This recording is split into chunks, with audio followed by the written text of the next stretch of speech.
सदन में बयान के बाद जिस तरह से मुख्यमंत्री अशोक गहलोत ने बर्खास्तगी का फैसला लिया, क्या कुछ कहेंगे सर? देखिए, कोई बयान नहीं था, सिर्फ मामला इतना सा, मैं जिस उदयपुर वाटी से जीत के गया हूँ और 36 कौम की बहन बेटियों ने हमें वहाँ जिताकर भेजा था। तो इसलिए भेजा था कि हम उनके मान सम्मान की, हम उनकी सुरक्षा कर सके, उनकी हिफाजत कर सके। और जिस तरीके से राजस्थान के अंदर रोज अखबारों में रोज जगह जगह बच्चों के साथ, माताओं के साथ, बहनों के साथ ये सारी रिपोर्ट भरी पड़ी है। सारी रिपोर्ट ऑन रिकॉर्ड है कि राजस्थान महिला अत्याचार में नंबर 1 पर आ गया। ये हम सभी के लिए शर्म की बात है। मैं जब पिछले टाइम के अंदर, जब बीजेपी का, कांग्रेस का राज नहीं था, उस टाइम में भी एक महिला का, एक माइनॉरिटी की, यूपी की बच्ची थी, माइनॉरिटी की, उसके अपहरण हुआ था। उस मामले में भी हमने प्रोटेस्ट किया था। 60-70 हज़ार लोग इकट्ठे हुए थे और लोगों को इस उम्मीद के साथ हमें भेजा था कि हम वहाँ राजस्थान की सबसे बड़ी पंचायत में बैठ के और महिलाओं के लिए, बेरोजगारों के लिए, भ्रष्टाचार के ऊपर हम कुछ अच्छा कर पाएंगे। लेकिन नहीं। अब ये जिस तरीके से मणिपुर की जो घटना थी वो शर्मसार है, उसकी सारी निंदा होनी चाहिए। लेकिन हम इतना सा ही तो कहा था कि तो हमें अपने गिरेबान में झांकना चाहिए। अपना, हम 4 महीने बाद में जनता के अंदर बीच में जाएंगे, जनता को हम कैसे फेस करेंगे?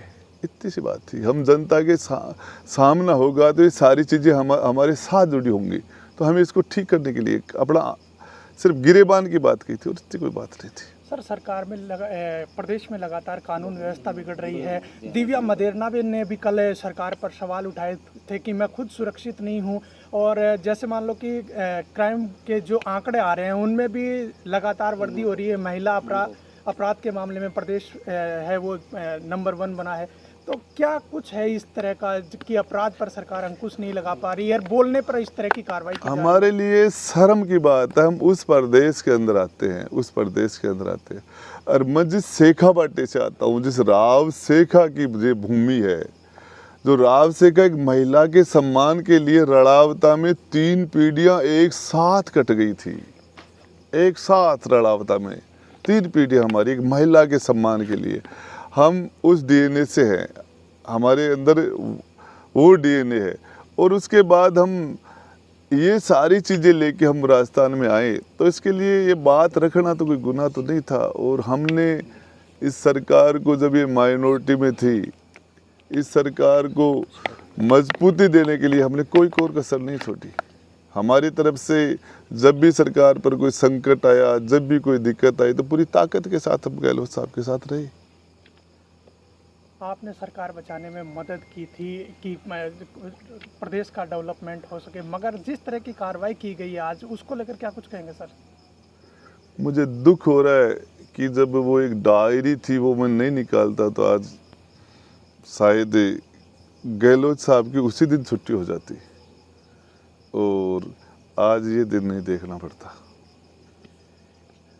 भविष्य में क्या कुछ रणनीति रहेगी राजेंद्र गुड्डा की? वो आपको बताऊंगा 2 दिन बाद। मैं असेंबली में आ रहा हूँ सोमवार को। एक आप सचिन पायलट के पक्ष में लगातार बयान दे रहे थे, और जो इस तरह से पार्टी ने उनके साथ जो किया था उसको लेकर भी बेबाकी से अपनी राय रखी थी, तो अब क्या कुछ रुख रहेगा पायलट खेमे का?